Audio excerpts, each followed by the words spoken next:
Paranormal sur le vif. 2 explorateurs urbains en Angleterre reçoivent un signe inquiétant de la part de fantômes. D'où est-ce qu'il est venu?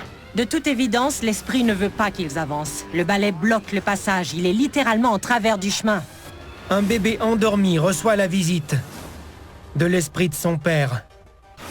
À mon avis, c'est lui qui est venu rendre visite à notre enfant. Il a pu interagir avec lui pour la première fois.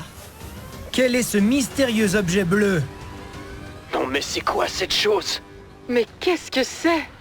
Dans le ciel de l'Arizona. Je ne dis pas que c'est un objet extraterrestre, mais c'est sans doute le cas. Et d'autres images paranormales qu'il faudra voir pour y croire.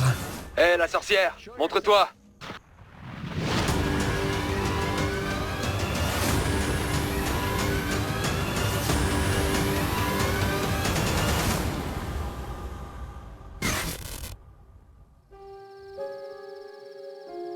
D'après une légende locale, il existe en Angleterre une maison abandonnée, au passé triste et tragique. Dans les années 1920, une femme y est décédée des suites d'une maladie. Après sa mort, son mari en deuil est devenu fou et a tué ses 2 jeunes enfants alors qu'ils étaient endormis dans leur lit, avant de se pendre dans la grange. Récemment, 2 explorateurs urbains ont appris que la maison était hantée. Alors ils ont décidé d'aller la visiter. Ils comprennent vite Regarde ça! que l'énergie latente aurait voulu que jamais ils ne viennent.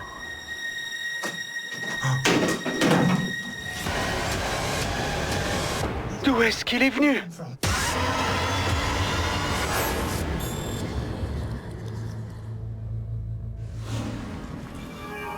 Novembre 2022, dans les Midlands, en Angleterre.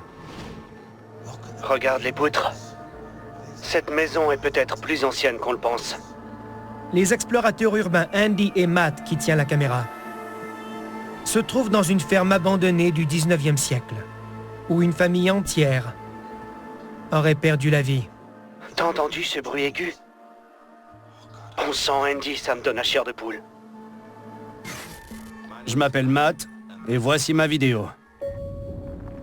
À la seconde où je suis entré dans la maison, je me suis senti mal à l'aise. Quelque chose n'allait pas, et on a entendu des bruits. Des bruits qui, à la 2e écoute, semblent être des voix. Continue. Attends. T'as entendu? Avez-vous entendu? Écoutez encore. On entend une femme murmurer « Tout va bien ». À chaque fois qu'on entend un bruit sur les vidéos alors qu'on ne l'avait pas entendu sur le coup, ça me donne la chair de poule. Parce que si on a raté ça, qu'est-ce qu'on a raté d'autre? C'est vraiment effrayant. Ensuite, Matt et Andy montent à l'étage, Allons voir la scène du crime. là où on raconte que les enfants ont été tués. Et quelques minutes plus tard, Qu'est-ce que c'est que ça? alors qu'ils examinent divers objets laissés dans l'une des chambres,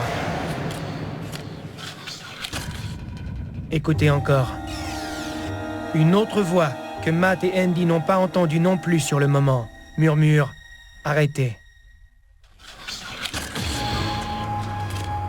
On entend des phénomènes de voix électroniques très intéressants.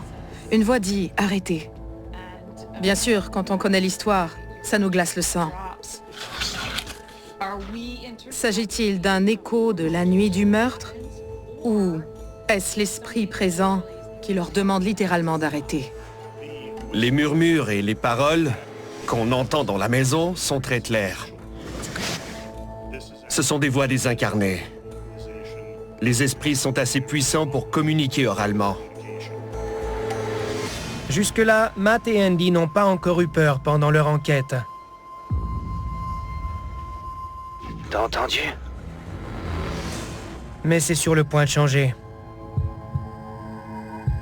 J'entends des voix.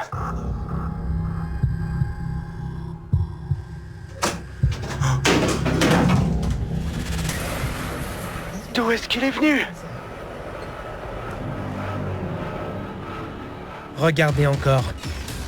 Un balai semble avoir été jeté dans l'escalier. Alors que quelques secondes plus tôt, il n'était pas là. Andy, regarde où il a atterri. Il bloque l'accès. Je pense qu'au moment précis où ça s'est produit, j'ai ressenti un peu de peur. Parce qu'évidemment, si quelque chose claque quand on est sur place et qu'on voit des objets volés du coin de l'œil et que le bruit est fort, ça nous terrifie. Mais on a aussi du mal à comprendre ce qui se passe. Qu'est-ce qui a provoqué ce phénomène? Pour savoir ce qui a provoqué ce phénomène, ou qui l'a provoqué, tout ce que Matt a à faire, c'est regarder la vidéo. Il est venu d'où? Une autre voix. Cette fois, elle dit... Ils demandent ce qui s'est passé. Ils cherchent une explication. Ils veulent comprendre d'où est venu ce balai. Et on entend une femme répondre « C'est moi ». Ce sont ce genre de choses qui vous donnent une idée de qui est responsable de cette activité. On apprend donc, grâce à une simple communication en 2 mots, qu'il y a un esprit féminin dans la maison qui a la capacité de déplacer des objets. J'aime pas comment il est placé. C'est difficile de ne pas donner un sens à la position du balai. Il est placé en diagonale. De toute évidence, l'esprit ne veut pas qu'ils avancent. Le balai bloque le passage. Il est littéralement en travers du chemin. Pour moi, c'est le signe qu'il faut quitter les lieux. Matt et Andy partagent cette opinion. Je crois qu'on ne devrait pas traîner ici plus longtemps, Andy. Ils quittent la maison, convaincus que lorsqu'une tragédie inconcevable se produit dans un espace, on en ressent les conséquences pendant très longtemps. Ce que je retiens après cette enquête, c'est un intérêt pour le passé et un sentiment de tristesse. Je pense que le bâtiment, en lui-même, a le potentiel d'être habité à nouveau et de voir naître de nouvelles histoires. Mais le passé va continuer de hanter ses murs. Je crois que le bâtiment en souffrira tant qu'il sera debout.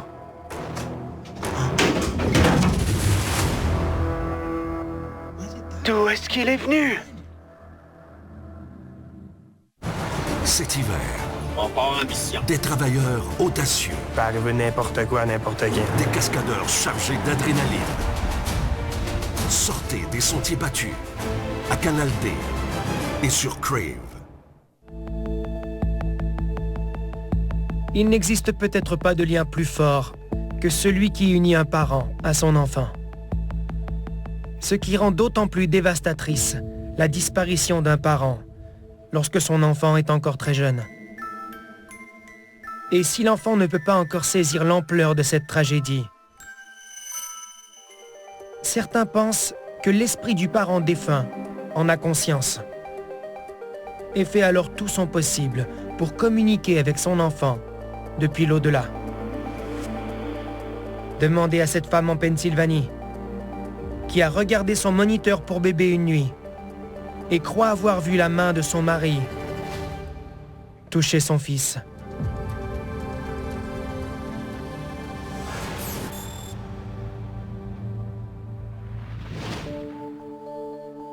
Décembre 2022, à Doylestown, en Pennsylvanie. Whitney Allen vient de coucher son bébé de 11 mois, Leo. Un peu plus tard, pendant qu'elle fait la vaisselle, elle voit quelque chose d'étrange sur le moniteur pour bébé. Alors elle sort son téléphone pour filmer. Regardez bien. Un orbe apparaît et se transforme sur la tête de Leo.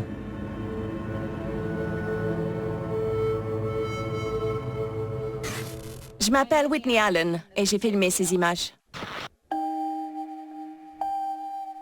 Quand j'ai vu ça, j'étais perplexe. Je ne comprenais pas ce que j'avais sous les yeux. J'ai regardé l'écran en essayant de voir si c'était de la poussière ou un insecte. Puis ça s'est mis à ressembler de plus en plus à une main. Regardez encore. C'est exactement comme Whitney l'a décrit. Un orbe apparaît et se transforme peu à peu en main, qui semble caresser la tête de Leo. Whitney est très surprise. Non seulement à cause de ce qu'elle voit, mais aussi parce qu'elle sait à qui appartient cette main qui touche la tête de son fils. C'est celle de son défunt mari, Ryan. Il n'a jamais rencontré notre fils, car il était dans un état végétatif quand j'ai accouché. Il est mort en avril 2022, quand Leo n'avait que 4 mois. Ils n'ont jamais vraiment pu se rencontrer lorsque Ryan était conscient. Selon moi, c'est lui qui est venu rendre visite à notre enfant.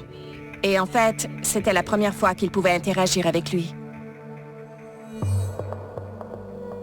Très souvent, quand les gens voient des orbes, on peut facilement expliquer le phénomène.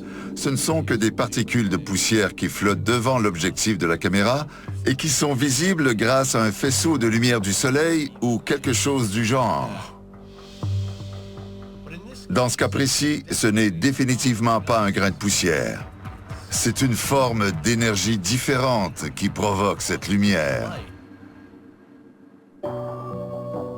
Ce n'est pas non plus quelque chose qui reste immobile au-dessus de l'enfant. Il se déplace, juste assez pour donner l'impression qu'il est conscient. Il semble changer de taille, de forme et presque de densité. À un moment, le bébé se réveille. Il est très paisible, il n'est pas contrarié. Il change de position et se rendort, tout comme un bébé le ferait quand un parent aimant pose sa main sur la tête de son enfant. Il se sent en sécurité, réconforté. Si on prend en compte les circonstances de la naissance de Leo, ça semble cohérent. Imaginez être un père, savoir que son enfant va bientôt naître et se dire « Mon Dieu, je ne verrai jamais cet enfant grandir ». Ça engendre une forme d'anxiété spirituelle qui va ancrer l'énergie dans le monde qui nous entoure ou qui va s'attacher au petit. Le père pourrait devenir une sorte de guide spirituel. Il serait lié à son fils pour le restant de ses jours. Je crois que de nombreuses personnes, peu importe leur âge, sentent que leurs parents veillent encore sur eux, après leur mort, depuis l'au-delà. Je pense que lorsqu'on perd quelqu'un et qu'on demande un signe, il se manifeste de manière inattendue. Je sais que Ryan est quelque part, qu'il est heureux et en sécurité. J'aime croire qu'il est parmi nous et qu'il veille sur nous. Que ça se reproduise un jour ou non, c'est un phénomène que Whitney n'oubliera jamais. Et une vidéo que Leo aimera sans doute regarder quand il sera plus grand. Je suis heureuse d'avoir vu ce phénomène se produire. Ça m'apporte un sentiment de paix. Et ça confirme ma croyance que lorsqu'une personne meurt, surtout une personne à qui on tient, la relation n'est pas terminée. Elle évolue de manière différente. Nous restons liés aux gens que nous aimons, même s'ils ne sont plus présents.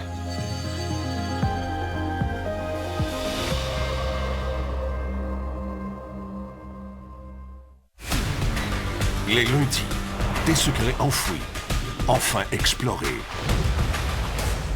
Tempête à l'horizon. Sauvez-moi de l'or, messieurs. Ça alors, vous n'en reviendrez pas. Ce bâtiment a l'air au bord du gouffre. Le nom de ce local est légendaire dans l'histoire de la musique. Ils ont trouvé des douzaines de squelettes humains. Mais qui étaient ces gens? Johnny, tu les vois? Les lundis sciences, dès 20h, à Canal D. Il y a un cimetière au cœur de la jungle dominicaine où, d'après la légende locale, une sorcière maléfique qui pratiquait la magie noire serait enterrée. Une malédiction aurait été jetée sur sa tombe. Et si quiconque s'en approche, il sera maudit, lui aussi. Malgré tout, 2 hommes risquent leur vie pour la trouver et se rendent vite compte que chercher la tombe d'une sorcière n'est pas pour les âmes sensibles. C'était quoi ça? La grille a été secouée. Quoi?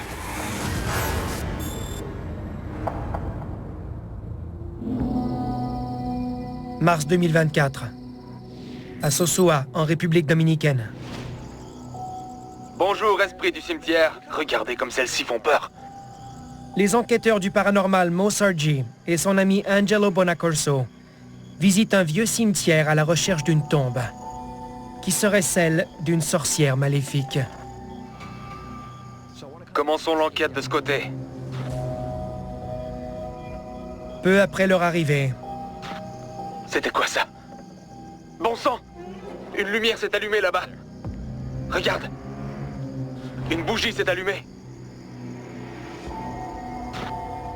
alors que Mo et Angelo avancent vers la lumière pour voir ce qui se passe, Cette tombe aussi s'est allumée. Là-bas.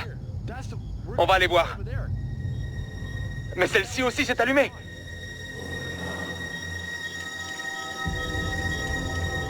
Quoi? Je m'appelle Mo, et voici ma vidéo.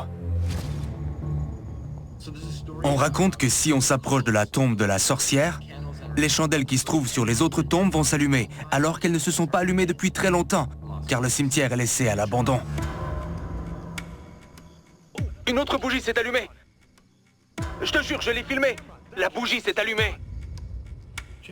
Quand on voit des bougies dans un cimetière, c'est qu'elles viennent d'être déposées par des gens en deuil qui sont venus rendre visite à leurs proches. Ou alors, ce sont des bougies qui fonctionnent à l'énergie solaire. Elles emmagasinent de l'énergie le jour et émettent de la lumière la nuit. Les bougies s'allument tout à coup. Qu'est-ce qui se passe? Si c'était des bougies à énergie solaire, elles s'allumeraient au coucher du soleil. Or, celles-ci paraissent s'allumer d'elles-mêmes, au beau milieu de la nuit. Plusieurs minutes plus tard, Mo tombe sur quelque chose qui le met mal à l'aise. Oh, oh, non, non, non, non, non, non, non, non, non, non, non, non. Il y a un corps à l'intérieur. La dalle est brisée. Et alors qu'il s'approche, le micro de sa caméra capte un son tout aussi déconcertant. Écoutez bien. Ouais, c'est fou. Le corps est recouvert d'une bâche. Mais c'est bien un corps. Pourquoi y a-t-il autant de déchets? Avez-vous entendu? Écoutez encore. Mo et Angelo ne l'ont pas entendu sur le moment. Mais pendant que Mo examine la tombe, un gémissement retentit. Ouais, c'est fou. On entend distinctement un gémissement désincarné. Ouais, c'est fou. Et ce qui me frappe, c'est qu'en regardant à l'intérieur de la tombe, on voit que des gens ont jeté des déchets à l'intérieur. On se demande quelle est l'origine du gémissement. Est-ce que cette personne sent qu'on lui manque de respect, qu'elle n'a pas trouvé le repos? Cette tombe a été profanée. En tout cas, c'est comme ça que je l'interprète. Mo et Angelo continuent vers la tombe de la sorcière. Et la situation déjà triste et perturbante prend une tournure terrifiante. Regarde ici, il y a une peluche de Winnie l'ourson. Regarde la peluche. C'est Winnie l'ourson. Bon sang, c'était quoi ça? La grille a été secouée. La grille s'est mise à trembler toute seule. Dès que je me suis approché, la grille s'est mise à trembler, comme si quelqu'un la secouait pour sortir. Oh non. Bon sang, hors de question. C'est pas possible. La grille a tremblé. Plus terrifiant encore, peu de temps après, Angelo reçoit un message effrayant sur son application de boîte à esprit. Qu'est-ce que ça dit? Vous allez trop loin. Elle a dit vous allez trop loin? Oui. C'est une blague. Je viens de toucher une grille et ça dit vous allez trop loin. Quand l'esprit a dit « vous allez trop loin », on peut l'interpréter de plusieurs façons. Arrêtez l'enquête, ou bien je vais vous arrêter moi-même. Il faut que je voie ça. Ouais, ça dit vous allez trop loin. Quoi? Malheureusement, cette mise en garde arrive peut-être un peu trop tard. C'est la tombe de la sorcière. Juste là. Regarde, c'est sa tombe. Cette zone est absolument terrifiante. Donnez-moi un signe de votre présence. Et bien entendu... Regarde. Quoi? Tu ne croiras jamais ce que j'ai reçu. Quoi? Ça dit, la sorcière est là. Non. Oui. Regarde. Oh bon sang. Ça dit, la sorcière est là. À chaque fois qu'un esprit nous envoie un message qui a du sens dans le contexte de l'enquête, c'est toujours effrayant. Ça nous donne la chair de poule et c'est ce qui nous motive à poursuivre les recherches. Est-ce que je devrais l'appeler? Hé, la sorcière, montre-toi! C'était quoi? Je crois que j'ai entendu quelque chose. Tu as entendu un bruit? Ouais, j'ai entendu quelque chose. Dès que je lui ai demandé de se montrer. Je sais pas si la caméra l'a capté. Je te jure, il faut que je repasse les images. Quand il regarde ce qu'il a filmé, voici ce qu'il voit. Regardez bien. Une ombre semble ramper, puis disparaît. Ça ne ressemble pas à un animal. Ce n'est de toute évidence pas une ombre, car elle n'aurait pas fait bouger les herbes comme ça. Il y avait quelque chose. Je n'ai jamais vu ça. Mais selon moi, ce n'est pas quelque chose de naturel. On dirait une silhouette noire qui se relève sur l'herbe et qui va se cacher derrière un mausolée. C'est là que j'ai décidé que l'enquête était terminée. Il était temps de partir. Je sais pas ce que c'était, mais moi je reste pas là. Tant pis. Après avoir passé près de 5 heures dans le cimetière, Mo et Angelo décident sagement de mettre fin à l'enquête. Allons-nous-en. D'accord. Ils partent avec l'impression d'avoir croisé le chemin d'une sorcière maléfique. Et aussi d'autres esprits qui ne semblent pas avoir trouvé le repos. Ce cimetière est sans doute l'un des endroits les plus hantés et les plus effrayants que j'ai jamais visités, et j'en ai vu beaucoup. Je ressentais l'énergie négative comme si des millions d'âmes m'observaient. C'était terrifiant. Les bougies s'allument tout à coup. Qu'est-ce qui se passe? Les mercredis, la chasse est ouverte. Pour ce qui est de tout faire exploser, je suis le meilleur. Comptez sur moi. Oh, splendide! Si j'étais un serpent, je vivrais dans le coin. J'aimerais pouvoir en faire bien plus. Y a pas de miracle dans ce métier. Vu le cours de l'heure actuelle, difficile de pas être gourmand. On n'a pas le choix, on doit aller la chercher. Les mercredis chasseurs de trésors, dès 19h, à Canal D.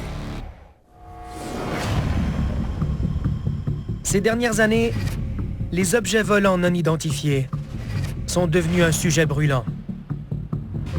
Nombreux sont ceux qui pensent que le gouvernement possède des documents ultra secrets sur les ovnis, qu'il garde à l'abri du grand public pour diverses raisons. Mais que ce soit par peur de la réaction générale, ou qu'ils aient encore des doutes, une chose est indéniable. Les secrets sont de plus en plus difficiles à garder. Non, mais c'est quoi cette chose? Mais qu'est-ce que c'est?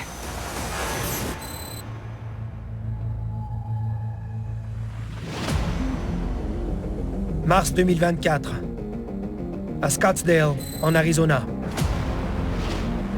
Tony Das rentre chez lui après être allé promener son chien, quand un objet dans le ciel attire son attention. Regardez, ça bouge. C'est très étrange. C'est une anomalie bleue et lumineuse. Comme Tony ne sait pas ce que c'est, il appelle sa colocataire pour lui montrer. Bon sang, c'est quoi? Non, mais c'est quoi cette chose? Mais qu'est-ce que c'est? Ils sont tous les deux perplexes.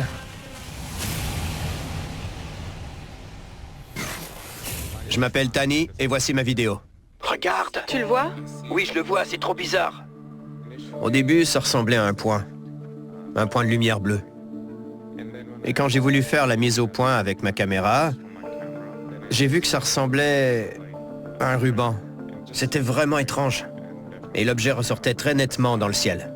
Il descend, il descend, il descend, il descend. J'ai vu de nombreuses vidéos d'OVNI dans ma vie. Et pour la première fois, je n'ai aucun point de comparaison. Quand je vois cet énorme C'est fou! ovni bleu lumineux qui ressemble à un ver de terre, pour moi, c'est fascinant à observer. On dirait qu'il est vivant. C'est fou! Mais qu'est-ce que c'est?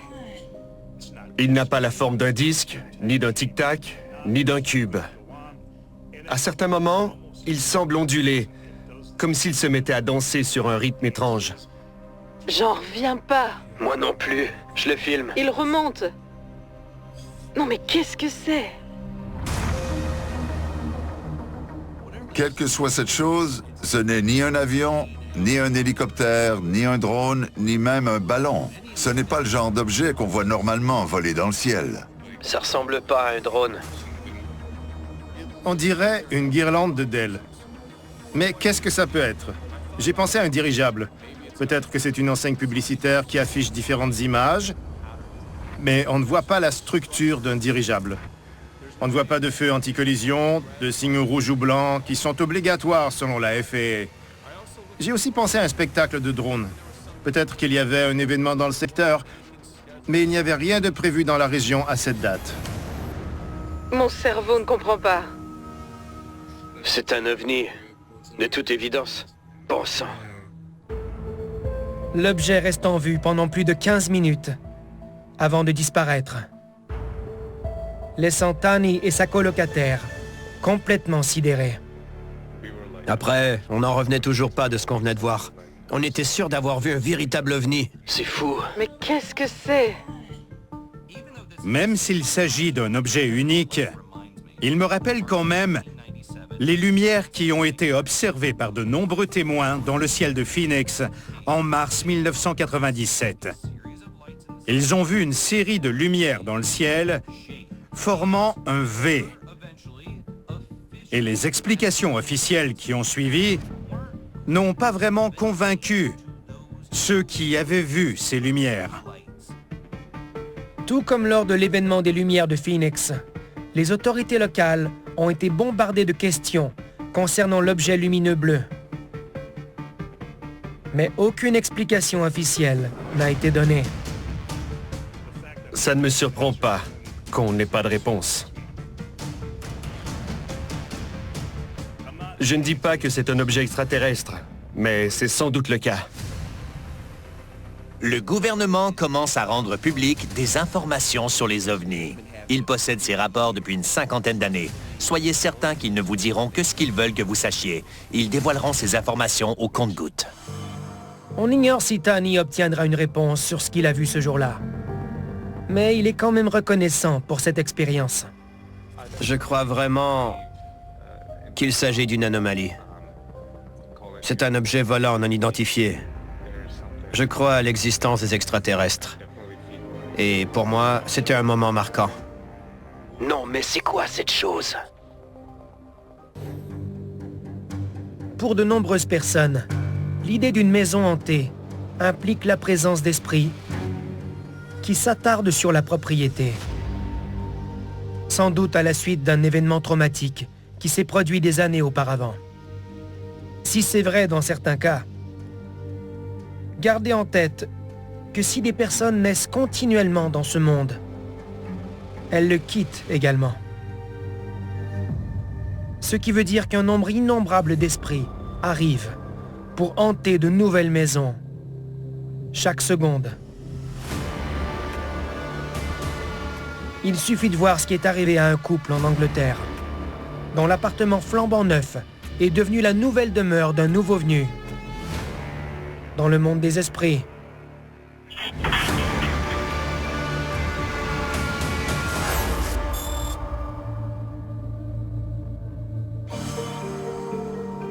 Automne 2022, à Farnham en Angleterre. Un couple qui préfère rester anonyme vit dans un appartement nouvellement construit. Les premières années se passent bien. Mais tout change lorsque leur appartement paisible accueille, selon eux, des phénomènes paranormaux à cause de moments de ce genre.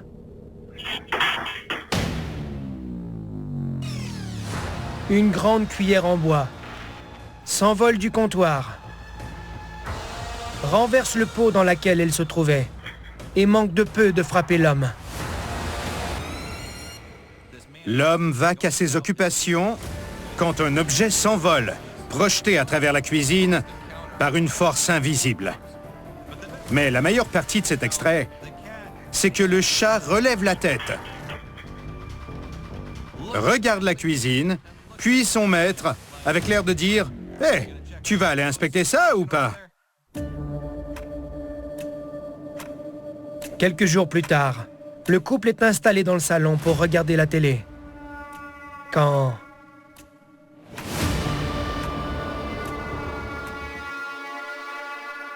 La bougie s'est éteinte. Quoi? Soudainement, la bougie sur la table basse s'éteint. Normalement, la flamme d'une bougie va mourir doucement, vaciller un peu avant de s'éteindre. Celle-ci s'éteint d'un seul coup. On aurait vraiment dit que quelqu'un avait soufflé très fort pour l'éteindre. C'est fascinant. Très intéressant. Un autre jour, cette force invisible qui a éteint la bougie recommence.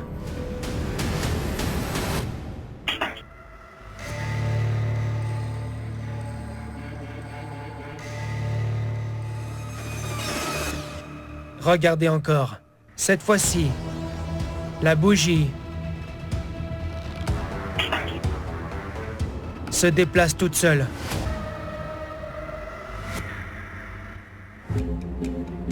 Mais aussi terrifiant que ces moments puissent être, ce n'est rien à côté de ce qui arrive un soir, alors qu'il se prépare à aller se coucher. La porte bouge encore. Je vais aller l'ouvrir. Laisse-la ouverte. Ouais.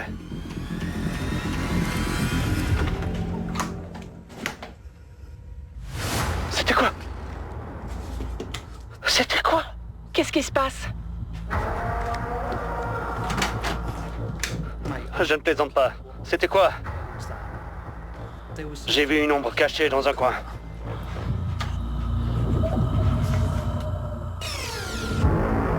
Regardez encore, au ralenti. Quand l'homme ouvre la porte, on voit une silhouette sombre qui disparaît dans le couloir. C'était quoi? Qu'est-ce qui se passe? Quand l'homme explore la zone, Je ne plaisante pas. C'était quoi? il ne voit rien. Maintenant, les esprits commencent à se montrer. Ils ont gagné de l'énergie, ils sont de plus en plus à l'aise. Le couple prend conscience de leur présence. C'est le signe que... les esprits tentent d'établir un lien. Et ce lien trouve peut-être son origine dans l'histoire relativement récente du bâtiment dans lequel ils vivent. D'après le couple, un homme âgé qui vivait dans l'immeuble voisin aurait perdu la vie dans un incendie, avant que des phénomènes paranormaux ne commencent dans leur appartement. Quand on se met dans le contexte, on se demande est-ce qu'il s'agit de l'esprit de cette personne qui leur dirait de ne pas brûler de bougies, d'arrêter d'allumer des bougies. Peut-être qu'il veut les mettre en garde, les protéger. Peut-être qu'il est en colère à cause de ce qui lui est arrivé. Cette hypothèse me semble crédible. C'est possible que ce soit l'esprit de cette personne. C'était quoi? C'est une possibilité. Mais si l'esprit essaie de leur faire passer un message, comment le couple peut lui indiquer qu'il l'a bien reçu? Une option serait de trouver ce qu'il cherche à obtenir. De quel genre de résolution ou d'apaisement cet esprit a besoin? Il espère peut-être simplement être reconnu.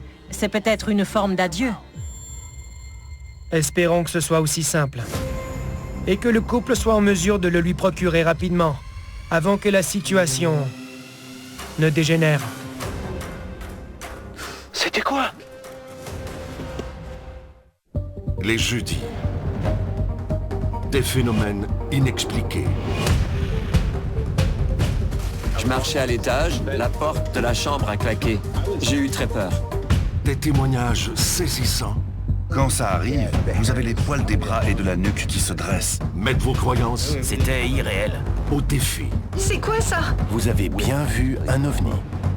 Les jeudis paranormaux, dès 19h30, à Canal D. Le Popocatépetl au Mexique, qu'on appelle aussi El Popo, est l'un des volcans les plus actifs du pays. À part ses éruptions relativement fréquentes, El Popo a aussi la réputation d'être lié à plusieurs formes d'activités paranormales. Un esprit préviendrait la population en cas d'éruption imminente. Une créature semblable à Bigfoot escaladerait ses flancs. Et plus communément, des ovnis sortiraient de son cratère. Ces phénomènes peuvent paraître légendaires. Mais pour ceux qui en ont été témoins, Il descend. Oui, il descend petit à petit. c'est bel et bien réel.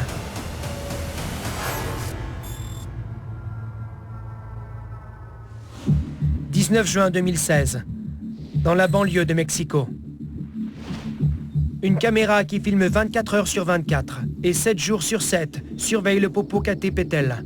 Aux alentours de minuit, ceux qui regardent les images voient le volcan se réveiller. Mais ce jour-là, il s'avère que les panaches de fumée envoyés à plus de 3 km dans le ciel ne sont pas ce qu'il y a de plus impressionnant.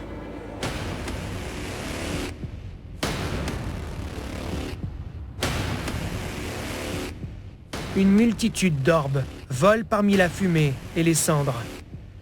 Les plus gros montent en flèche, avant de brusquement piquer vers le bas. Tandis que les plus petits arrivent d'en haut et se dirigent vers le sol. C'est un phénomène qui laisse les témoins sans voix. C'est l'une des vidéos les plus impressionnantes que j'ai pu voir représentant ce genre d'orbe ou d'ovni. On les voit souvent apparaître lors d'une éruption volcanique. Que ce soit avant, pendant ou après. C'est comme pour nous prévenir qu'il est sur le point de se passer quelque chose. Ces boules lumineuses sont très proches de la caméra. On voit que la vidéo a été accélérée quand on la ralentit à la bonne vitesse. On constate que les orbes ne se déplacent pas très vite. Ils planent dans le ciel pendant un moment, ce qui me semble encore plus impressionnant. La seule explication logique serait qu'il s'agit de cendres volcaniques. Ce serait de la cendre chaude expulsée par le volcan et qui est projetée vers la caméra. Mais c'est impossible parce que les orbes volent trop longtemps et que le volcan est trop loin. Le phénomène fait rapidement la une des journaux. Mais aucune explication scientifique n'a permis de déterminer l'origine de ces orbes. Et quelques années plus tard, d'autres phénomènes mystérieux sont filmés près d'El Popo. Janvier 2024. El Popo entre en éruption. 2 hommes filment et voient ceci. Il descend. Oui, il descend petit à petit. Il descend.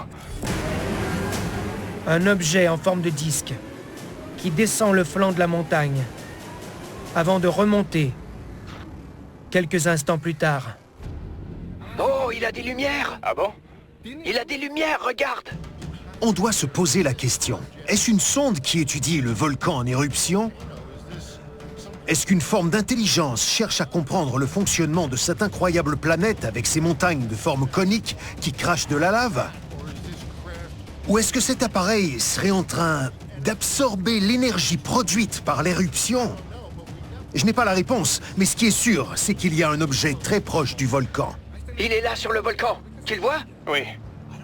Je ne crois pas qu'un pilote, en tout cas un pilote humain, soit assez fou pour vouloir se trouver à proximité d'un volcan en éruption alors qu'il projette un mélange toxique de fumée, de cendres et de gaz. On ne piloterait même pas un drone dans ces conditions. Où est-il? Il remonte, il remonte. Il fait de la lumière, non? Oui, il a fait de la lumière. Il fait de la lumière. Puisqu'aucun humain ne prendrait le risque de voler dans ces circonstances, pourquoi une forme de vie d'un autre monde se le permettrait? Peut-être qu'ils profitent de la fumée pour se camoufler. Peut-être qu'ils se servent de la chaleur du volcan comme régénérateur thermique pour alimenter leur vaisseau en énergie. Ou alors, il y a peut-être un phénomène que nous ne comprenons pas encore et qui leur permettrait de puiser des informations sur notre planète. Cette partie-là, regarde là-bas. Il remonte, il remonte. Peut-être. Mais peu importe ce qui se passe, c'est très perturbant pour les résidents, qui doivent non seulement se méfier des éruptions, mais aussi des phénomènes inexpliqués qui les accompagnent. Cela vient valider l'idée que le volcan ouvre un passage. C'est un portail. C'est un endroit de connexion où la frontière entre les mondes s'amincit, permettant à divers phénomènes d'apparaître dans le nôtre. Il est là sur le volcan. Tu le vois? Oui, je le vois. Que faire si vous êtes témoin de phénomènes paranormaux? Voici quelques conseils pour les filmer. Non mais c'est quoi cette chose? D'abord, n'arrêtez pas de filmer. C'était quoi ça? Même si vous avez peur. Oh non, bon sang, hors de question. Ensuite, vérifiez si vos caméras ont capté une anomalie. Enfin, fiez-vous à votre instinct s'il vous dit que c'est surnaturel.